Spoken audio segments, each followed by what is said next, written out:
Hello, and welcome to the Lymphoma Research Foundation's Early Career Grants video series. I am Whitney Steen, Director of Research Grants and Initiatives. In this video, we are going to talk about key changes to our early career grants for the 2024 application cycle. If you are interested in general information about our early career grants, you may want to view our Early Career Grant Application Guide video, which covers the basic eligibility for early career grants and some application tips. Let's start off with a quick overview of the timeline for 2024 grant applications. We open these grants June 1st, 2023, and the application deadline is September 7th, 2023 at 5 p.m. Eastern. Please make a note of that 5 p.m. Eastern, especially if you are in another time zone. Proposal Central will stop accepting applications at 5 p.m., so make sure you hit that submit button before then. Our review process takes place during the fall months, and we will notify all applicants of our decision by December 21st, 2023.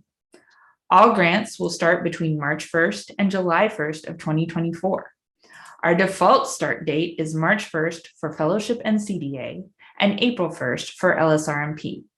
Fellowship and CDA have the option to request a later start date up to July 1st. LSRMP should use the timeline listed in the RFP.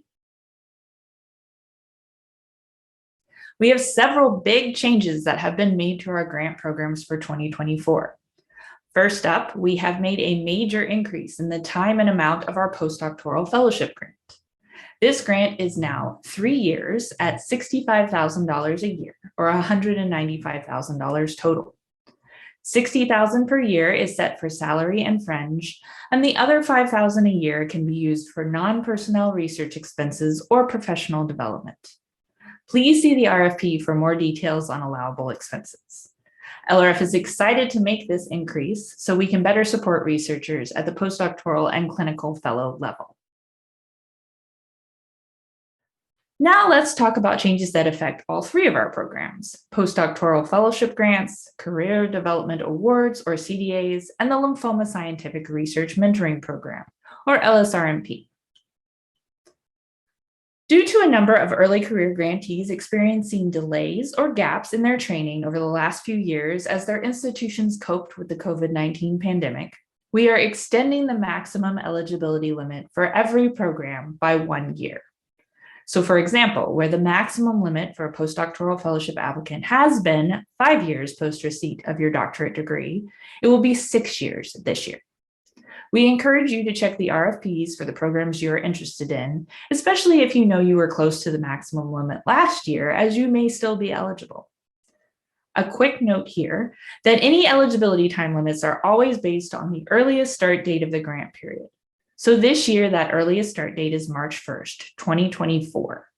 That new 6-year maximum limit in the fellowship grant means that on March 1st, 2024, if you are not more than 6 years or 72 months beyond the date you received your PhD or MD, and you are still considered a postdoctoral or clinical fellow by your institution, you are eligible to apply for that grant.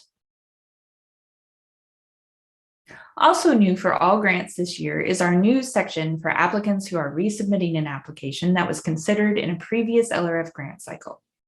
If your application was discussed during our final review round in a previous cycle, you would have received a few points of written feedback from LRF with your response letter. Our review committee has added a section to the research proposal where we'd like you to address how you have revised your application this year in response to that feedback. Now, some of you may have submitted an application that didn't reach the final review round, and so you didn't receive direct feedback. If that is the case, in that resubmission section, please note that you did not receive feedback, but still mention any major changes you've made to the project since your previous submission. It's very possible that one of the people who reviewed your application in the early rounds last year will remember your project and will want to know what you've changed. Also, if you applied previously, but you have a completely different research project than last year, you are not considered a resubmission and do not need to complete the response to feedback section. This is only a requirement for people who have submitted the same scientific project to LRF previously.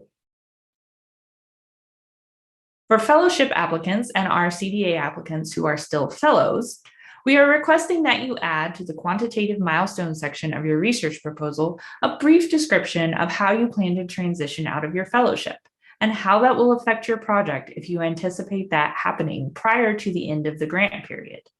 For example, some of you may already know that you are moving positions at your current institution, so all you would have to say is that you anticipate remaining at your institution and transitioning into your new position, so no changes to the project are expected. If there's a good chance you'll be moving into a position at another institution, even if you don't know where yet, the committee wants to see that you have a plan for how to move your project with you. One thing that derails some applications is when it is clear the fellow is going to be ending their fellowship in the next year, and it's unclear what's going to happen to the project at that point. LSRMP applicants, this info is already requested on the cover sheet template, so this is not a new part of the process for you.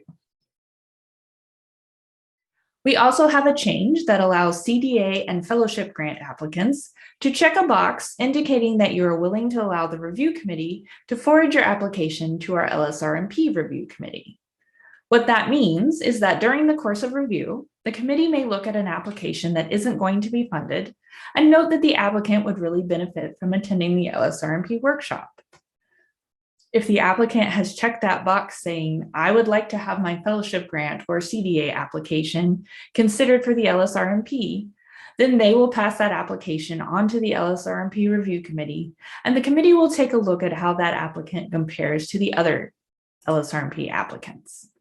Now, you may be saying, why would I apply to the LSRMP directly if I can apply to a CDA or fellowship and just check that box? Applicants who check the box are not guaranteed that the review committee will decide to forward them to the LSRMP, and direct applicants to the LSRMP will be given priority review. So if you are really interested in attending the LSRMP, we strongly recommend you apply directly to the LSRMP, which will guarantee that the review committee looks at your application. If you are really more interested in the CDA or fellowship, then applying through those programs and checking the box will just give you another chance if the CDA or fellowship doesn't work out. So that covers our major changes for 2024 applications. If you're looking for more general information on applications, including tips on putting together a successful application, please check out the other videos in this series. Questions about LRF research grants can always be directed to researchgrants@lymphoma.org, and someone from the grant staff will get back to you. Thank you for joining us, and good luck with your grant applications.